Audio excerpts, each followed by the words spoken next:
My position is that the black woman's disrespect and rebellion against the leadership and the authority of the black man is a direct cause of the breakdown in our black family structure. Now, of course, there are many black people who consider those fighting words because as black women, we have never been subject to the kind of examination that our men have been subject to since we have been here. We have been somewhat protected and shielded from any kind of critiquing about our personal behavior, whereas our men have always been up for examination.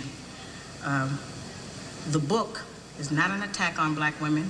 I have never said that all black women do everything that I list in my book. None of us have lived long enough to do everything that I list in the book, but most of us do some of the things that I've listed in my book. And I do say that it is not because of generalizations that we are all victimized by some of the negative patterns of behavior in the book, but the book just represents our collective contribution. This is some of everything that we have done, or that we do daily, that contributes to the breakup of our relationship, the destruction of our man, and the failure of our children to be able to function. They did not tell us that all of that, being my own person and I'm independent, would lead to separation, loneliness, celibacy, and lesbianism.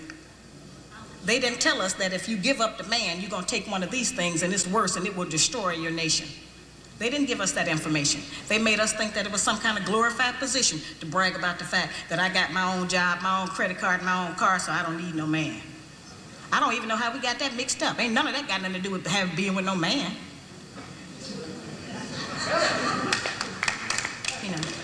We have some serious relationship problems that nobody has been able to address us on because everybody wants to pretend that this is not going on. Over 60% of our women are single, widowed, separated, or divorced. They don't have a man. I just came out of Florida and they got a housing complex that the Urban League built, which is a black organization that is for women and children only. They say they don't allow any men in there. I didn't have time to deal with it, but I talked about them real bad. That's the silliest program I've ever heard of. You know them women that had men if they got a bunch of children. They need fathers. They need protection. We hear about the drug problem that we have in our projects across the country. It's one of the major places that we have a drug problem. We talk about the great strength that we have as black women. Well, the welfare department don't rent government apartments to single black men. Those apartments belong to black women who are allowing this to go on in their home. We have not looked at what part of the responsibility do we share. Yes, black men sell a lot of drugs, and a lot of us black women get the money from them drugs and buy some of these fancy clothes we wear. Drive around in some of these fancy cars. He is not doing these things alone and without support from us, whether they are good or bad. See, we have a lot of power. We are very strong women. I'm saying that we're using our strength in the wrong direction. We're using it to tear our man down, tear our nation down, instead of building it up. Having an education and a job does not necessarily mean you have a successful life. I keep telling black women that to raise a child, they say, well, I provided with food, clothing, and shelter. That's not raising a child, that's maintaining one. To raise a child, you need a parental coalition of a man and a woman. We have sons who, by not having a father in the home, they don't know how to respect women. They take on the black female emotionalism. They're doubtful, they're indecisive, they can't make a decision. They don't know what to do about being a man because we can't teach them that. We don't have that knowledge.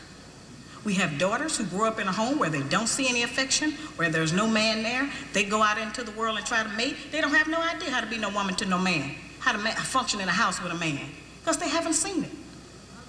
Most of our children, just like us, get all the information we have about how you be with a mate off television. It's the only medium that shows us anybody being together. Those rules have not worked for us. The white woman's liberation movement, we don't have anything to do with that. We have not been under the control of the black man for over 500 years, so what do we have to get liberated from them from? They haven't been our boss. That's the white woman and her man. They're going through that, and that's their business. We don't have any business being in that. They only introduced it to break down the civil rights movement. Civil rights movement started with the black man, the black woman, and the black child standing together, trying to plead for freedom, justice, and equality, and more benefits in the country that they had built. They threw the white woman in there with the women's liberation movement and made it a woman against man thing. That created a big separation between black men and black women, because then everybody started going for self. Then they bring the welfare system in and tell us in order to feed and clothe and house our children, we have to give up our man. You have to put the man out of the house. When the white farm wife goes to the government for subsidy for the farm, they don't tell her to get rid of the farmer, they keep that family together. But in the black community, they make it a requirement, because they want to keep endorsing into the black community that the black man is no good, and that he is not deserving of respect, he is not deserving of us letting him give us any protection or instruction, and that we are better than them. The major responsibility that the black woman has had on the earth for the trillions of years that we have been here has been one of nutrition and birthing children. Those two things have a great deal to do with the survival of any people, the reproduction of the nation, and feeding them the proper food so that they can live. Those are very important jobs. Those are very powerful positions, because it puts us in a position to decide who's going to live or die, and how slow they're going to die by what we feed them. We have a very powerful position. That's not a small role that we play. We have just been taught to misrepresent and misuse that power. The people who we have been counting on to give us the truth about how to get along have failed. The white people don't know how to get along. They don't have that information themselves. They don't get along with nobody on earth. So they didn't have no information to impart to us about how we're supposed to get along. They change their relationship rules at will. We have, tons of black children around this country that I hear from who have grown up traumatized by the fact that they were referred to as the outside child. When we were having children like that, they called it illegitimate children, until the white woman started having them, and now it's single parenting. See, they changed the rules according to what they're doing.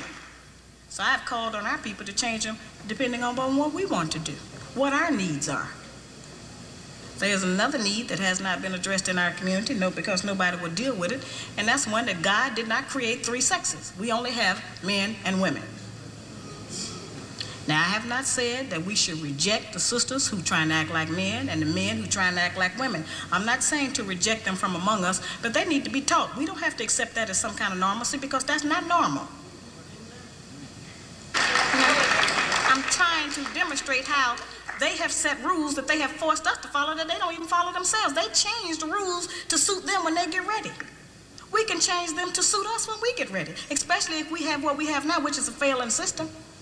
It hasn't worked for us. We don't have to be ashamed that it hasn't worked for us. But we do have to be ashamed of the fact that we keep plodding behind it and not trying to make the corrections that will help our people to survive.